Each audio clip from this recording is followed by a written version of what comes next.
Dear students, welcome to the lecture series on the topic Engineering Graphics. Today we are going to discuss about section of the solids. I am Dr. IPS Ahuja, Professor, Department of Mechanical Engineering, Punjabi University, Patiala. Now here we have been provided with a cone of diameter 40 millimeter and axis height 60 millimeter, which is having its axis parallel to the horizontal plane and inclined to the vertical plane at an angle of 40 degrees such that the apex is facing the observer. So here we can see, here we have got an inclined cone over here which is having its axis inclined at an angle of 40 degree with respect to the vertical plane. So the diameter of the cone happens to be 40 millimeter and the axis height happens to be 60 millimeter over here. Now the cone has been cut by a sectional plane or the auxiliary vertical plane which is inclined at an angle of 20 degree with respect to the vertical plane. So this cutting plane happens to be perpendicular to the horizontal plane and inclined to the vertical plane at an angle of 20 degree. Now the edge view of this section plane, it starts from the base of the cone and it meets the midpoint of the axis over there. So we can check this cutting plane. It starts the cutting action from the base of the cone and it is extended to meet the midpoint of the axis. So the axis of the cone happened to be 60 millimeter. So this is a point which is 30 millimeter from the base or 30 millimeter from the apex of this cone. This midpoint of the axis of the cone is intersected by this auxiliary vertical plane inclined at an angle of 20 degree with respect to the vertical plane. Now, once this auxiliary vertical plane, it intersects with the midpoint of the axis, then this cutting plane, that is this auxiliary vertical plane, it changes its direction and it becomes parallel to the vertical plane. That is, after this intersection of the AVP inclined at 20 degree with respect to vertical plane with the midpoint of the axis, now this cutting plane is changing the direction and it is becoming parallel to the vertical plane.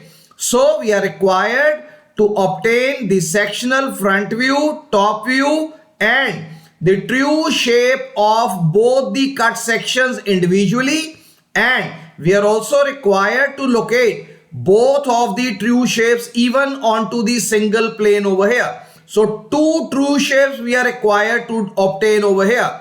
One true shape will be corresponding to the cut section which is obtained corresponding to the section plane 1 or the section plane orientation number 1, and the second true shape we are required to obtain corresponding to the second cut section which will be parallel to the vertical plane. Now, with this information, let us proceed to evaluate the orthographic projections of the cone which is having its axis parallel to the horizontal plane and perpendicular to the vertical plane in the first orientation. So here, since the axis of the cone happens to be inclined with respect to the vertical plane at an angle of 40 degree. So to begin with, we are going to assume that the axis of this cone will be parallel to horizontal plane and perpendicular to the vertical plane.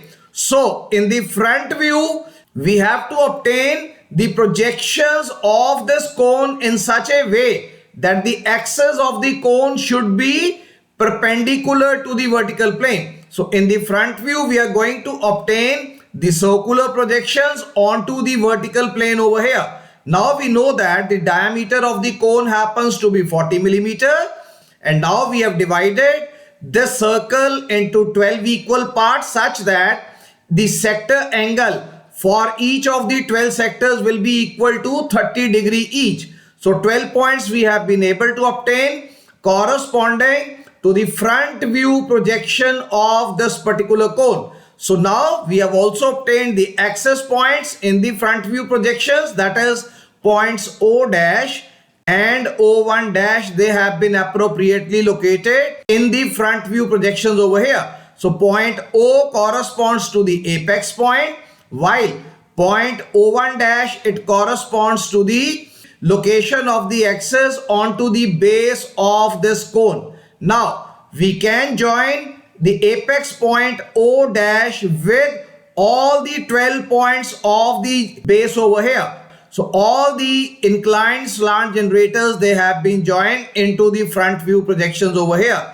Now, having obtained the front view projections corresponding to the cone, which is having its axis parallel to HP and perpendicular to VP. Now we are required to obtain the top view projections of this cone. So in order to obtain the top view projections, we have drawn the vertical projectors through all the 12 points of the base of the solid and the 2 points of the axis over here. So this is the base of the solid which we have obtained over here in the top view projection. So now we know that the axis height, it is equal to 60 millimeter. Now we can mark the axis height so that the apex point O will be obtained into the top view projections over here. And now once the apex point is located, we can join all the slant edges corresponding to this cone over here. Now this way we have been able to obtain the orthographic projections of a cone which is having its axis perpendicular to the vertical plane and parallel to the horizontal plane. Now we have been provided with the information that in the first iteration we have got the axis which is parallel to horizontal plane has been rotated in such a way that this axis will become inclined at an angle of 40 degree with respect to the vertical plane, such that the apex of the cone is facing the observer over here, or it is away from the vertical plane. So now we are required to reorient or rotate the top view projections which we had obtained over here into the plan projection view in such a way that the axis O1 and O over here, it should become inclined at an angle of 40 degree with respect to the vertical plane. So now we have marked a projection line inclined at an angle of 40 degree with respect to the vertical plane.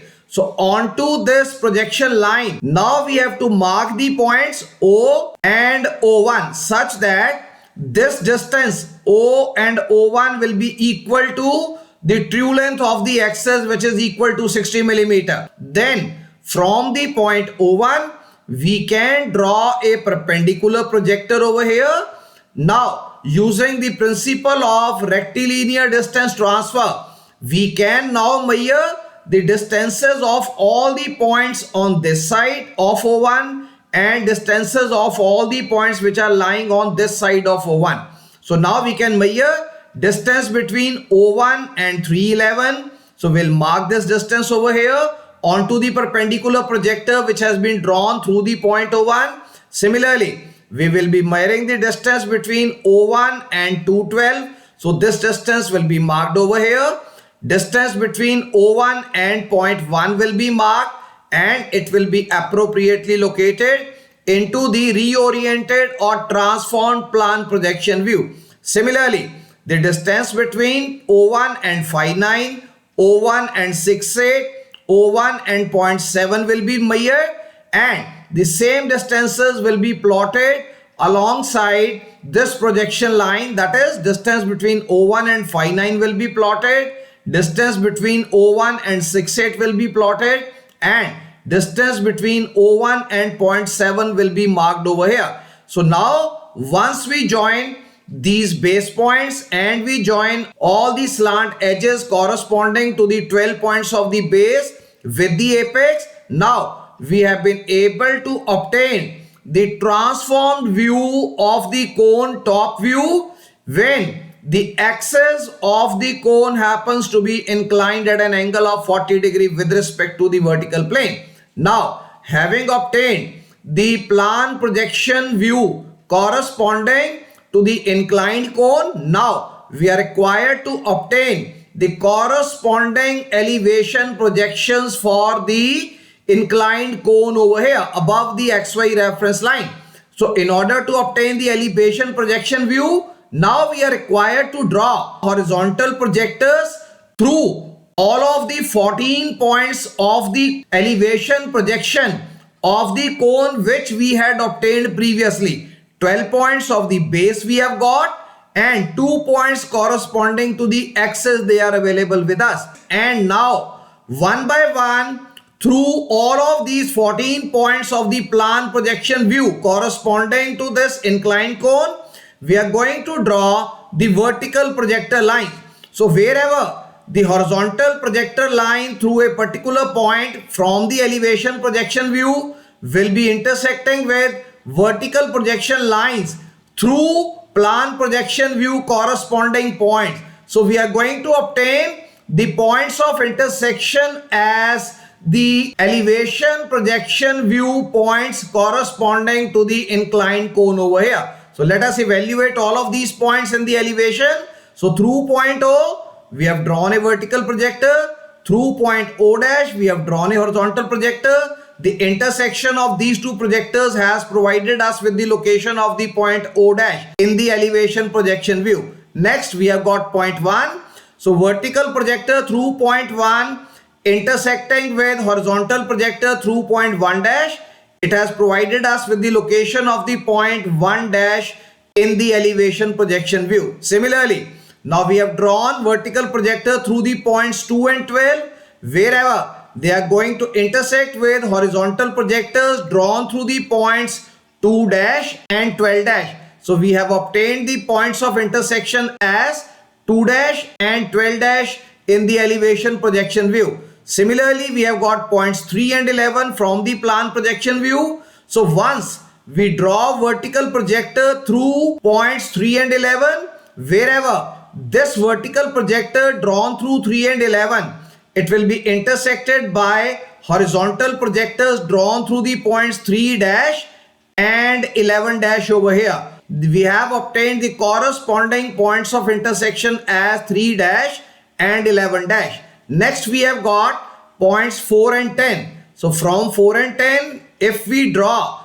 a vertical projector line wherever it intersects with horizontal projector drawn through point 4 dash, we obtain the point 4 dash over here. Wherever it intersects with the horizontal projector drawn through the point 10 dash, we have obtained the point 10 dash in the elevation projection view corresponding to the inclined cone. Now next 2 points available with us, they are 5 and 9.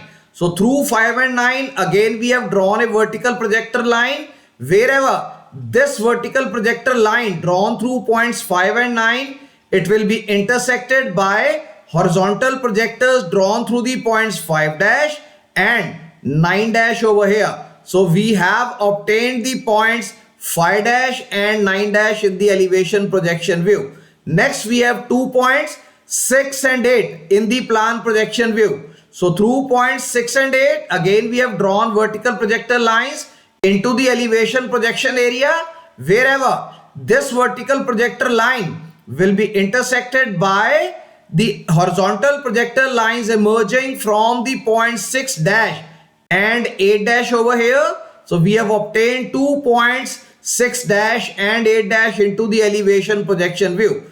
And here we have got the point 7.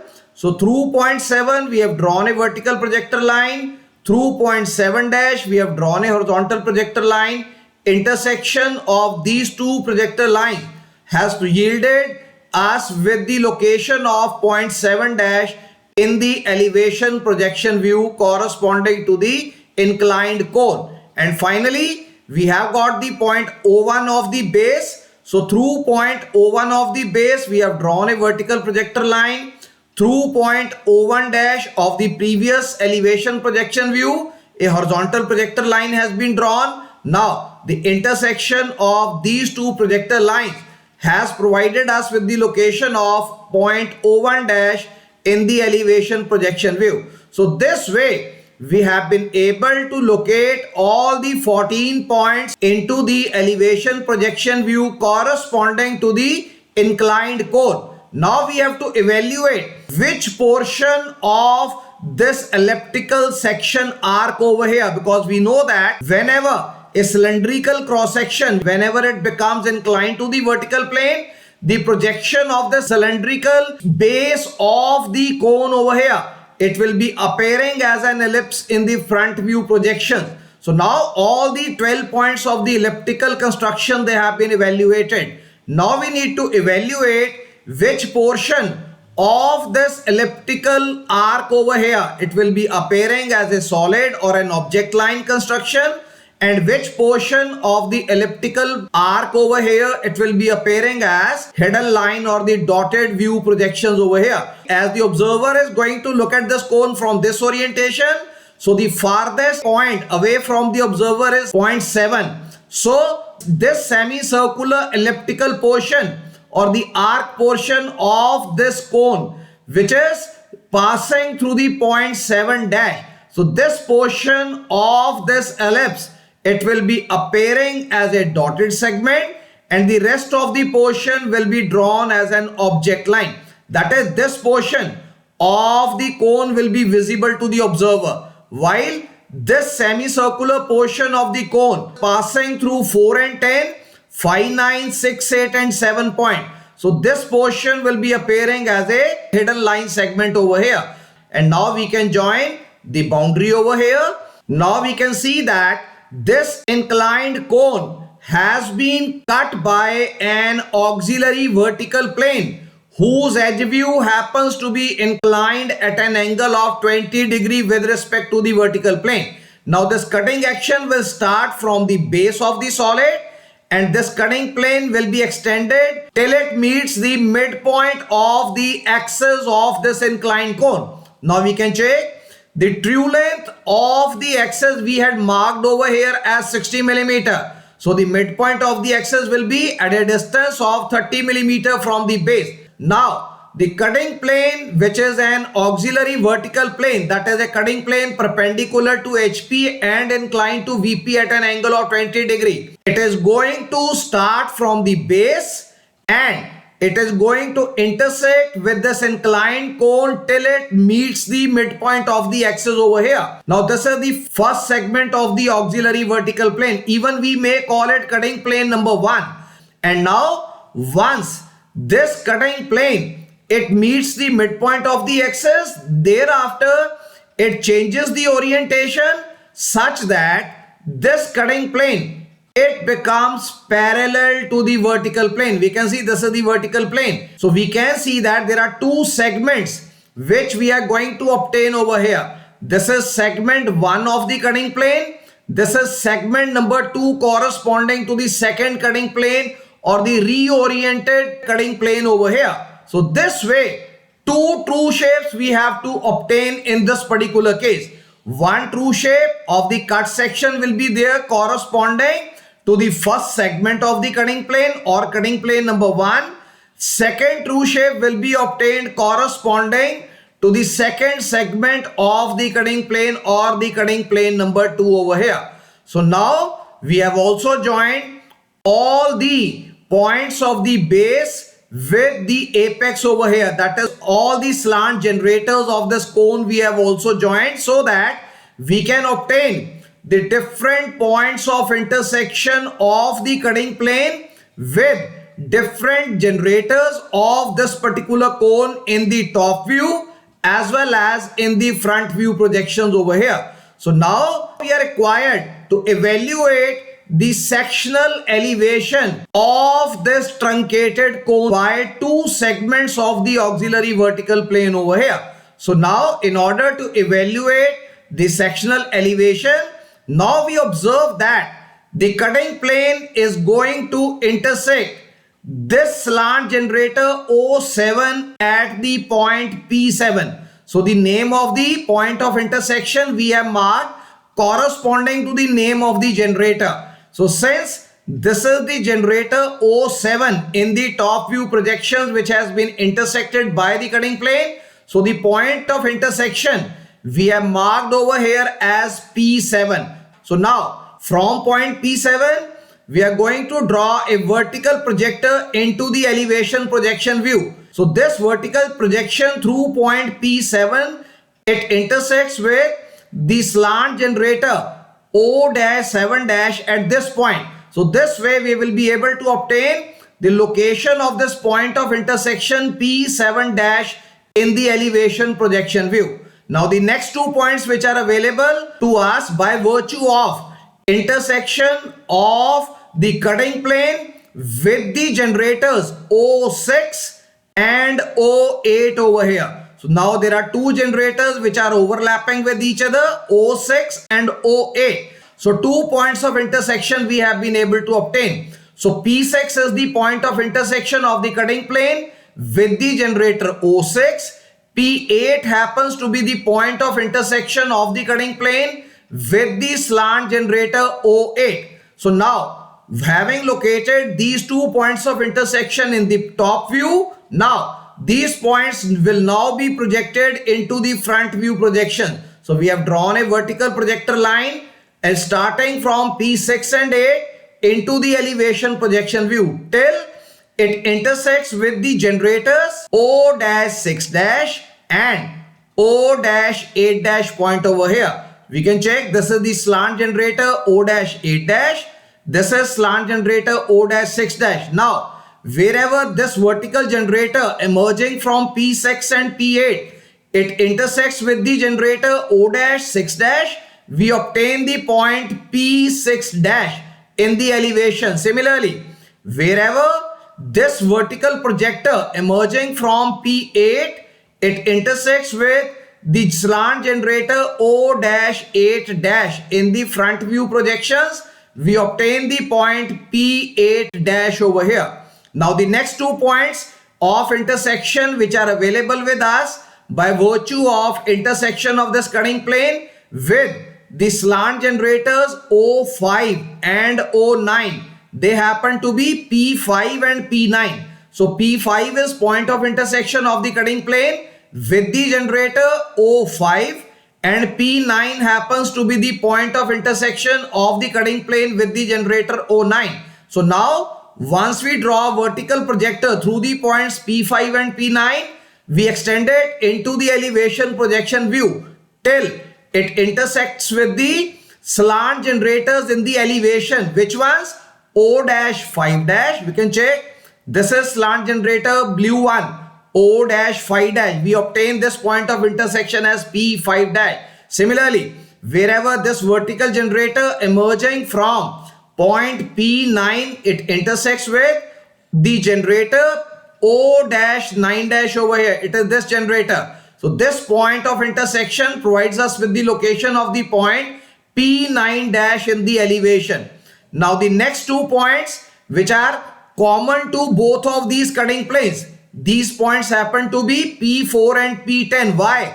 Because these 2 points, they happen to lie onto the slant generators O4 and O10. So onto O4 and O10, the point of intersection of the cutting plane will be P4 and P10. So P4 point will lie onto the slant generator O4 while P10 point will be lying onto the slant generator O10 over here. So from these 2 points P4 and P10, once we draw the vertical projector line into the elevation projection area, now we can check wherever this vertical projector line from P4 and P10, it intersects with O-4-.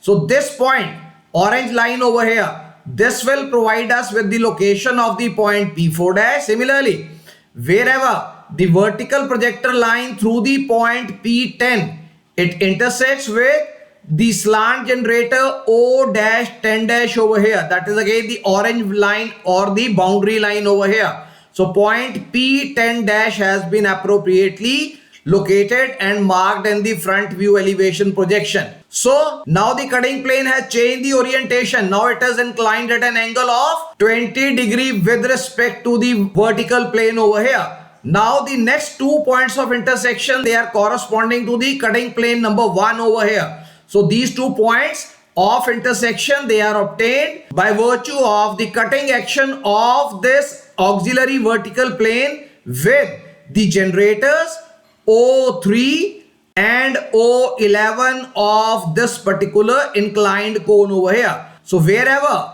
the inclined cutting plane AVP at an angle of 20 degree, it intersects with these two generators O3 and O11. So the 2 points of intersection P3 and P11, they have been obtained. Now from these 2 points P3 and P11, we will be extending it into the plan projection view and we'll find out the point of intersection of this vertical projector line with the slant generators O dash 3 dash. We can check, this is O dash, this is 3 dash. So wherever it intersects O dash 3 dash, we obtain the point P3 dash over here. Wherever this vertical projector through P11, it intersects with the slant generator which is O dash 11 dash. This is O dash and now this is 11 dash. So this point of intersection provides us with the location of the point P11 dash over here into the elevation projection view. Now next 2 points we can check. The cutting plane does not intersect with O2, O12 or O1. Why? Because this portion has already been removed over here. This is no longer available. Where does this inclined cutting plane intersect with the cone? At the base. So at which points of the base it is going to intersect? It is going to intersect between the segments 2 dash and 3 dash. It is going to intersect the cone on the base between the segments 11 dash and 12 dash over here. So this portion of the base will be intersected. Similarly, this portion of the base between 2 dash and 3 dash will be intersected. So please check, there are 2 points of intersection which are lying onto the base. We have named these points as PA and PB. We haven't named them by 10, 11, 12. Why? Because it is not cutting the generators any longer. So 2 points of the base we have labeled as PA and PB. So wherever we find that this cutting plane intersects with the point of the base over here, so the first point of intersection we are going to mark as PA. So PA will lie here between 2 and 3 and PB will lie between 11 and 12 over here. So if we draw a vertical projector line through these 2 points PA and PB into the elevation projection view, so wherever it intersects with the base of the circle in the front view projections between the points 2 dash and 3 dash, if we will obtain the point PA dash. Wherever it intersects with the circumference or the base of the circle which is represented as an elliptical construction in the front view projection between the points 11 dash and 12 dash, we obtain the point PB dash over here. So this way all the points of intersection of the cutting plane with the inclined cone, they have been evaluated and marked into the top view projections. Similarly, all the points of intersection, they have been appropriately marked in the front view projections. Now let us join the remainder solid and the sectional elevation obtained corresponding to the 2 portions of this cutting plane over here. So now we can check, this portion of the solid is remaining. This portion of the inclined cone has been left behind while it has been cut by 2 segments of the auxiliary vertical plane which are changing the direction, and this portion of the cone has been removed and this has to be discarded over there. Next we can see this is the boundary which is available with us. So this portion of the cone is left behind as it is represented into the front view projections over here. We can check, this portion of the base has been removed and correspondingly this portion of the base is no longer available. So now we are left with this portion of the base and then this is the boundary of the cone. Now let us join all the points of intersection so that we obtain the sectional elevation corresponding to this cutting plane, sectional elevation corresponding to this cutting plane. So 2 sectional elevations we are going to obtain over here because this is cut section number 1, this is cut section number 2. So now we can check, corresponding to cut section number 2, we have used the red color over here to represent the sectional front view projection. So we have joined all these points. We can check 4, 10, 5, 9, 6, 8 and 7. So all these points, they have been joined into the front view projections. So the sectional front view corresponding to the second cutting plane has been obtained into the front view projection using the red color. So this is the sectional front view for the cut section number 2 over here. Similarly, for the cut section number 1, 6 points they were available. 4, 10, 3, 11 and AB. We can check 4, 10 will be common between both of them. So that is why both the colors we have used over here. So 4, 10, it lies for the first cutting plane. It is applicable for the second cutting plane as well. So now we can check 4, 10, 3, 11 and AB. So these are the 6 points which are available with us corresponding to the sectional elevation corresponding to the first cutting plane. So this is our first cutting plane. This is our second cutting plane. So corresponding to first cutting plane. So this is our sectional front view corresponding to the second cutting plane, which is parallel to the vertical plane. So this is our second sectional front view projection over here. Now, since we have obtained these two sectional elevations corresponding to the two cut sections which we had obtained into the top view projections, now we have carried out shading in the opposite directions over here.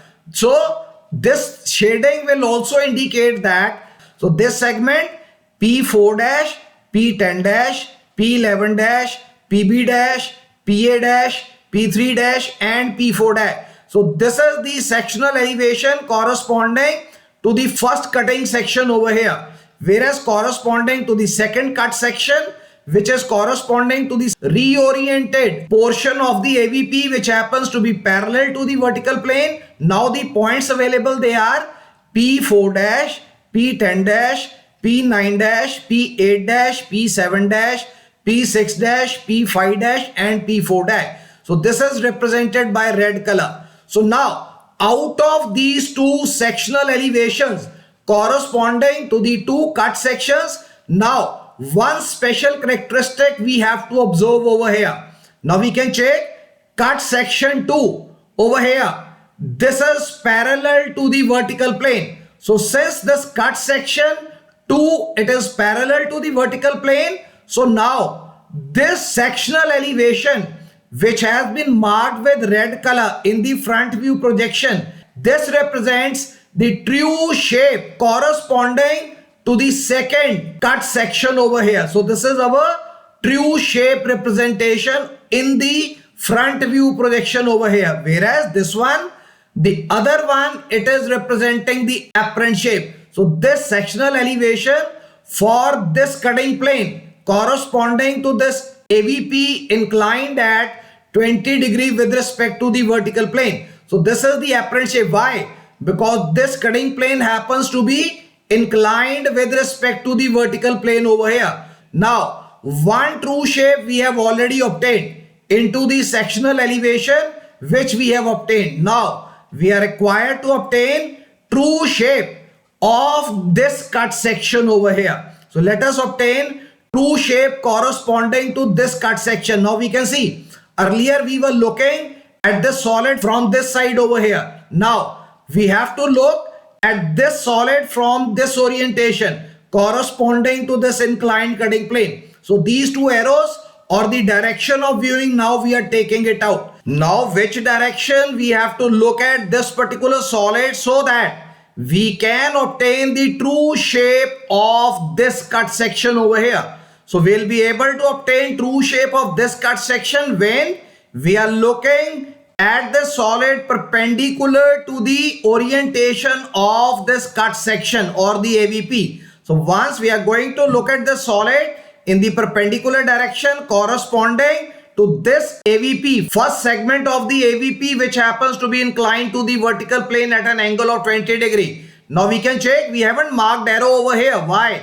Because only this section true shape we have to obtain into the auxiliary elevation projections which we are going to obtain onto the auxiliary vertical plane x1, y1, which has been drawn parallel to this cutting plane, which is inclined at an angle of 20 degree with respect to the VP. Now we know that there are 6 points corresponding to this cut section over here. So this cut section is involving 6 points. So now parallel to this cut section or parallel to this cutting plane, we have drawn an auxiliary vertical plane as the observer is going to look at the solid from this side. Now onto this AVP x1, y1, whatever auxiliary elevation projections we will be obtaining over here, they will be providing us with the true shape projections of the cut section corresponding to these 6 points. Now we have drawn the perpendicular projectors onto this AVP x1, y1 through all of these 6 points. So let us now evaluate and obtain the location of these 6 auxiliary elevation projection points onto this AVP over here. Now we know that the first point available with us, it is PA. Now we'll measure this distance of point PA from the XY reference line. Here we have got the projection line emerging through the point PA. So onto this projector line, the same distance of the elevation point PA dash and the XY reference line, we have marked it out over here. So point PA dash has been appropriately located in the auxiliary elevation projection view over here. Next point, it is PB dash. So we know the distance of PB dash from the XY reference line. So the elevation projection distance PB dash we have evaluated from the XY reference line. Now onto the projector line drawn through the PB, same distance ahead of the plane, we have to mark onto the same projector line emerging from point PB over here. Now the next point available with us is point P3 dash. So we know the distance of elevation projection point P3 dash from the XY reference line. So the same distance, once we mark it out over here onto the projector line emerging from the point P3 ahead of the plane x1, y1, we obtain the point P3 dash in the auxiliary elevation projection view. Next point available with us is P11 dash. So now we measure the distance of the point P11 dash from the XY reference line in the elevation projection view. Now onto the projector from the point P11 head of the plane x1, y1, same distance we have marked it out over here, and we have been able to obtain the point P11 dash in the auxiliary elevation projection view over here. Now the last 2 points, they happen to be P4 dash and P10 dash. So once again, we have measured the distance of point P4 dash from the XY reference line in the elevation projection view. Now this is the projection corresponding to the point P4. So now same distance from the x1, y1 auxiliary vertical plane we are required to mark over here. Point P4 dash will be evaluated, and finally once we evaluate the distance of point P10 dash from the XY reference line and mark the same distance over here ahead of the plane x1, y1. So we have been able to evaluate the point P10 dash in the auxiliary elevation projection view. Now if we join all of these 6 points, now we have been able to obtain the true shape projections corresponding to this segment of the cut section over here. So this section of cut segment true shape we had already obtained into the elevation projection view, because this segment happened to be parallel to the vertical plane. So this segment, since it was not parallel to the vertical plane, so its projection in the front view, they were appearing as apparent shape projections earlier. So now since we have drawn AVP x1, y1 parallel to this cutting plane, now we have been able to obtain true shape of this cut section onto the AVP x1, y1. So now both of the true shapes of the cut sections, they have been determined individually. Now we are also required to show both of these true shapes onto a single plane as well.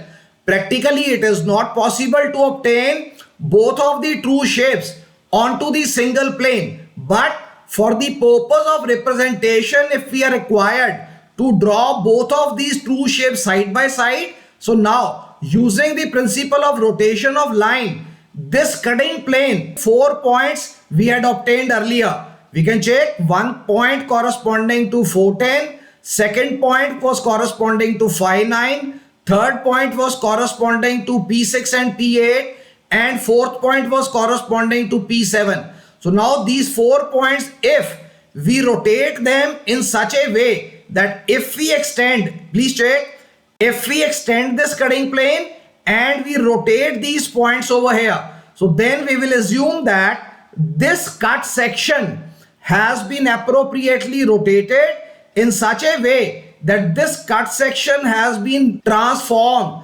or transferred onto this cutting plane, which is inclined at an angle of 20 degree. But this is only for the purpose of representation. We haven't rotated the cut section.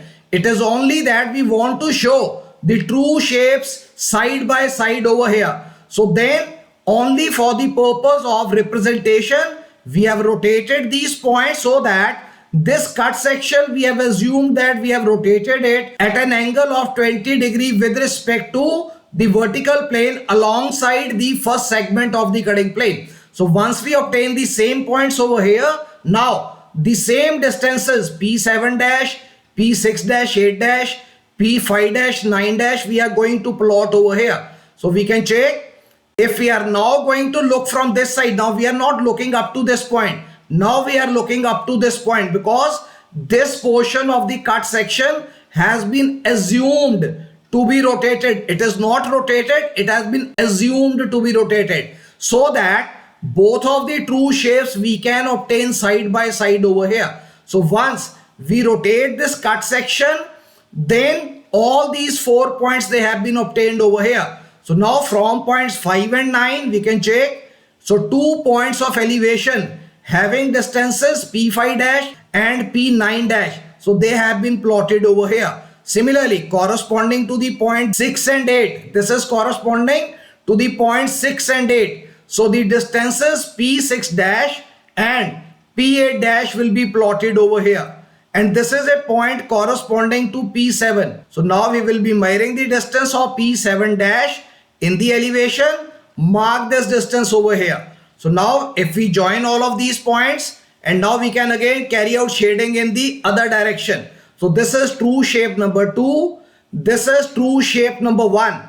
But we have mentioned over here only for the purpose of representation. So it is a rotated view. Technically, I cannot draw both of these true shapes on the same plane. But for the purpose of representation, we have just assumed that this cut section has been rotated to be aligned with this cutting plane at an angle of 20 degree. So only for representation, both of these true shapes, they have been represented onto the same cutting plane over here. Otherwise, individually we are required to obtain true shape 1 and true shape 2 over here. So with this, we have discussed today the procedure how we can obtain the sectional elevation, sectional top view projection, and the true shape projections of the inclined cone when this cone has been cut by two cutting planes moving into the different directions over there. So I hope that through this discussion you would have understood about the procedure how to evaluate the sectional front view, the sectional top view, and true shape of the two sections corresponding to the two cutting planes which are cutting the solid into the different orientations over there. So we will be continuing with further discussion regarding few more illustrative cases of section of the solids in the coming lecture. So thank you very much. Thanks a lot.